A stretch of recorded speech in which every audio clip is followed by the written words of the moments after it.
This movie's about a woman who unfortunately loses her husband and the aftermath of her trying to deal with life. It's a very interesting story that compares an older widow and a younger widow and how they look at problems. Unfortunately, this dear widow lady gets ripped off of her diamonds. With the children and the mother having faced a certain trial in their lives, having to deal with that trial, and what are the different phases they go through? Having to cope with the day-to-day problems of raising a family. What are the different feelings, emotions? The thing that makes the movie really unique is that there's a code involved in being able to track down where a certain portion of those diamonds were hidden.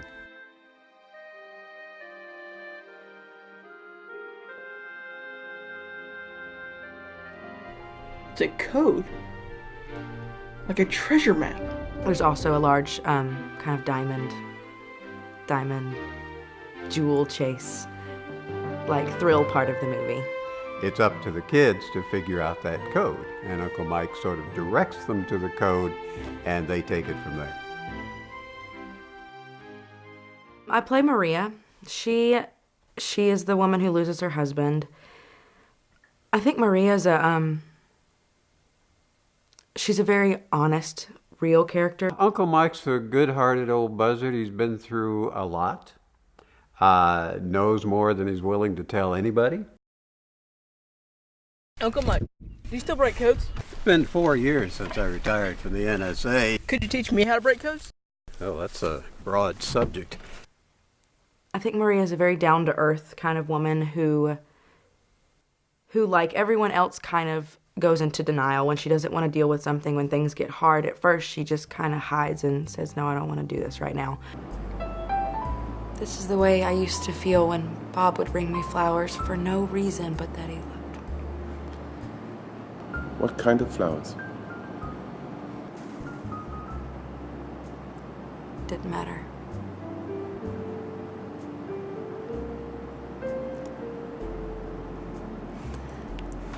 This has all been very nice, but I think I need to go. But then really when push comes to shove and, kids' protections are involved and when stuff really matters, she really goes for it and does what needs to get done. I think she's a very brave woman. I play Eliza Amino, who is a widow of 9 years. Eliza has come through a difficult time and always seems to look at the bright side of things. I play the character of Jared, who notices this family moving in across the street, and so he takes an interest in the family and befriends the second oldest child, the son of Maria. Having trouble with your bike? Yeah. The stupid wheel came loose and I can't find the right wrench. And kind of takes him under his wing, helps him with some of the things that he faces. He realizes there's not another male in the house other than the oldest son.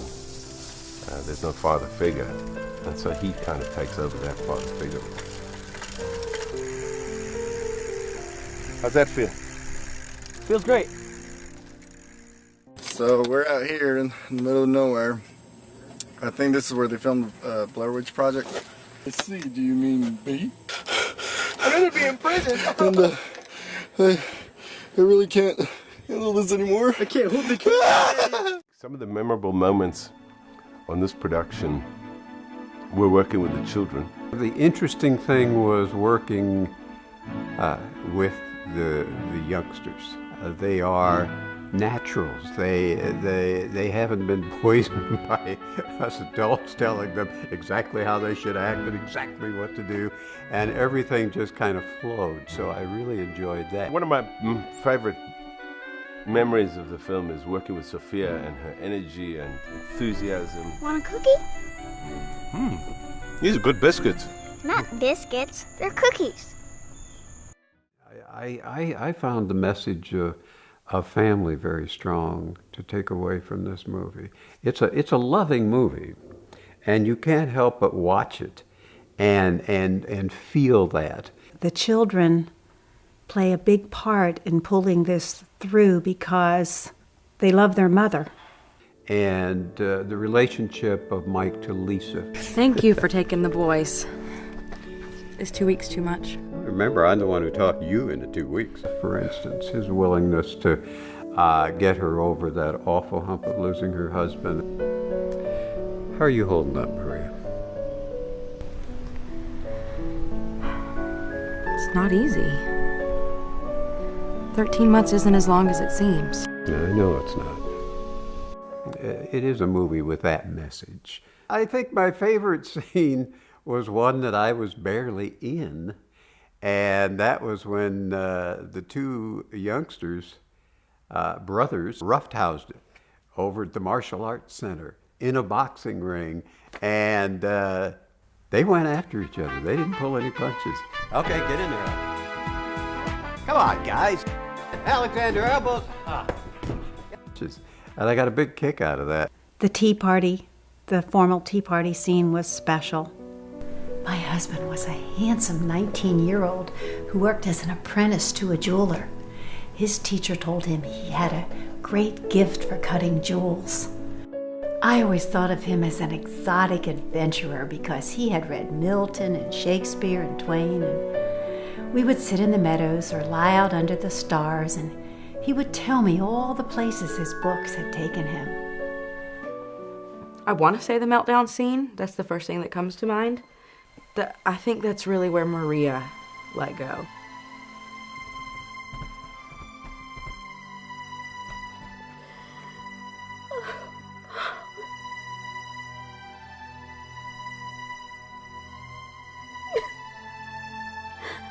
And I happened to be helping out on the crew that particular day when she had her breakdown.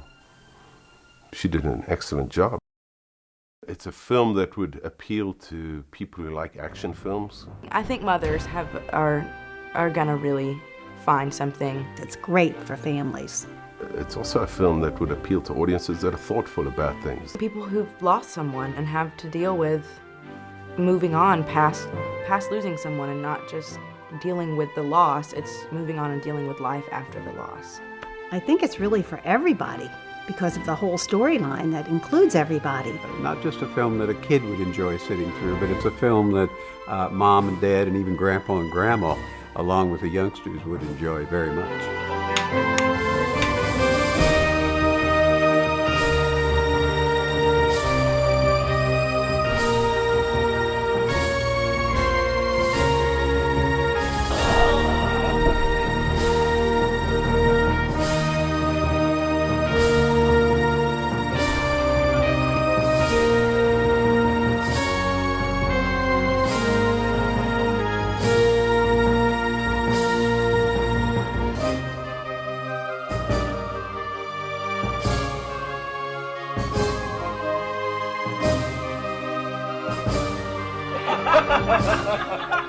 You got a quality film.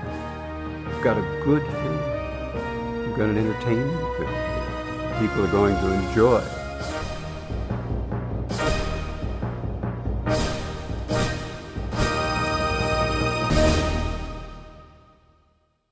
Back to business.